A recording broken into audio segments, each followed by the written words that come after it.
Okay. Okay, today we're going to learn the halacha if there's any restrictions when people get out of the certain shul, whether it's they owned it or they rented it, what to do with that shul after they got out of there. What could you do, what you cannot do with this. So we'll start with the Mishnah and Megillah, Daf Chav Ches Amud Aleph.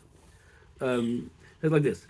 V'oid Omar Rabbi Yehuda, B'sei Knesset Shechorav, if the shul was destroyed, en maspidin b'soichoi, ven mashim b'soich chavolim,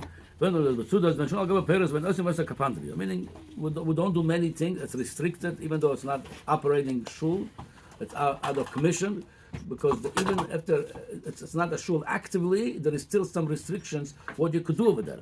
Shneimar v'ashimoisi es migdoshchem. There's a pasuk. It says over there. Hashem says, "Ashimoisi v'loshen shmama." I'm going to make your, but by the clause it says, "I'm going to make your the migdash me'at."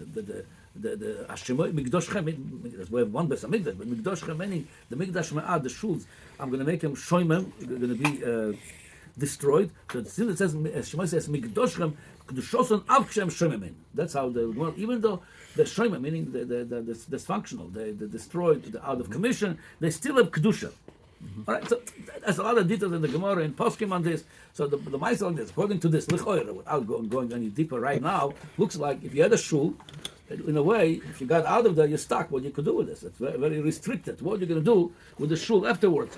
You cannot put a restaurant over there. You cannot put over there things that are a gym over there, because it's something that they're not respectable. It was a shul over here. Okay, so that's also brought in Kufnun Aleph, Arachaim Kufnun Aleph in the Turim Shulchan Aruch. Here's the lashon. After they were destroyed, again, destroyed doesn't have to be meaning that they're falling apart. Destroyed meaning they're not functioning right now. The chorev, it's sitting without an occupancy over there. There's no shul over there. Adayin begdushosan, there's still some kedusha in that place. Covered be shuvan. Something you had that the recheretz to the shul is obviously you cannot do the shul anything you want. It's shul. It's besmedes, besakneses. Something you had restrictions. What you're able to do while the shul is functioning. You also there's a lot of details what you could do, what you cannot do. So Lamaisa like this. So what there's a lot of shuls, especially we're talking about at different levels of here. Our shuls, and especially the Jewish communities, you don't have them sitting in one place 500 years. They're moving, and there's a lot of shuls in the old Detroit. There were shuls. Now they sold them, and they completely either church or something else. How they could have done this, and we have people that are moving from one place and one location to another. What are they going to do with the old location? It says you're not supposed to sell it. Oh, so again. So I'm going to more focus now on the other such a thing. They could build it al Tnai. The Gemara discussed this. If they do lechatchila when they build it, it's on Tnai. So so when it wasn't lechatchila, there was no kedusha over there that going there forever lo'elam vod, because it was the Tnai. And this also is a machlokes if the Tnai helps only in Bavel or also in Eretz Yisrael or other arotzes. I don't want to go. Well, I want to talk about more practical things. When people rented a shul like we did. We rented a shul for many years and we got out of that place. So if that's so like this, at the Dover Pashut, if it's a rented place, the Chemed brings like this. Here's the lashon. But Akneza Shishchura letzibur. It was rented to the community. Lizman, obviously, Shchira is Lizman. It's not forever. For 10 years, 5 years, whatever time you sign your lease. After the lease expired, you're out of there. This shul has zero kedusha. That's what he writes over here. I feel to the opinion. We can say the schirus when you're renting, it's like you bought it for today, for a month, for two. It's like you own it. That's only while you're renting it. I'm reading from the Chemed. And immediately when the time of the lease rent is up, or let's say there was a rent agreement or lease agreement over there that we will see. Meanwhile you're here. It wasn't a specific zman. It says as soon as as soon as you get out of this location, en kan mecher velos chirus umemelash en kan kedusha. Now, where it's coming from? That's the punchline of what you're about to say now. Well, why are you saying it was zero kedusha over there? Maybe I could tell the guy gave back the building of the shul.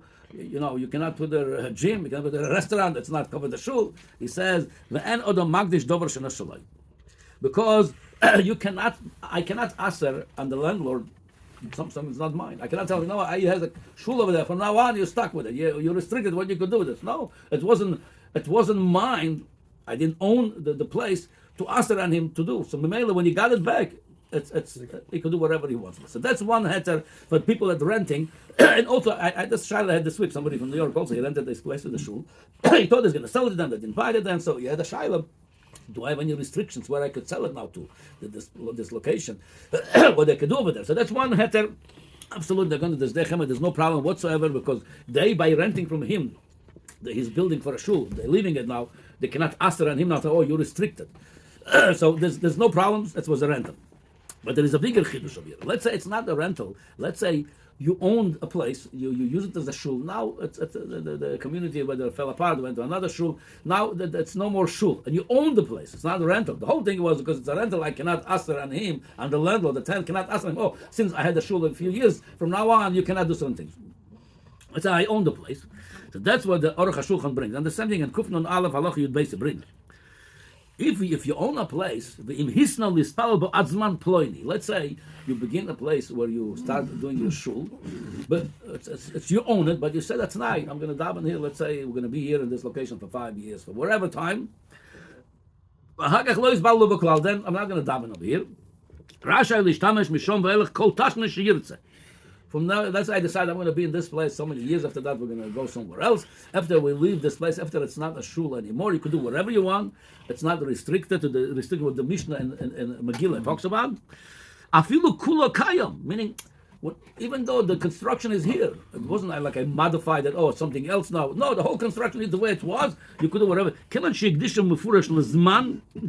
brings them from the Bach. He said, since it was to begin with, it was only. I want to do it for a Zman Muslim, so that's according to this. It's like Har Sinai. Oh, very good. It's like Lovoi. However, you're right, but only again, you're right. It's like not like Beis Hamikdash, the Machlokes, Kochel Lashad, Kochel Osid Lovoi. It's like Har Sinai. The minute after Matan Torah, Hashem says the animals could come back. You can do whatever you want. The place didn't become holy. But it's only Gabe Shul. We said this like Har Sinai, like Rabbi Shalom says. It's only when you if you own it, you made a t'nai, and if you rent it, even without any t'nai, I cannot ask her as a tenant and the landlord what to do afterwards.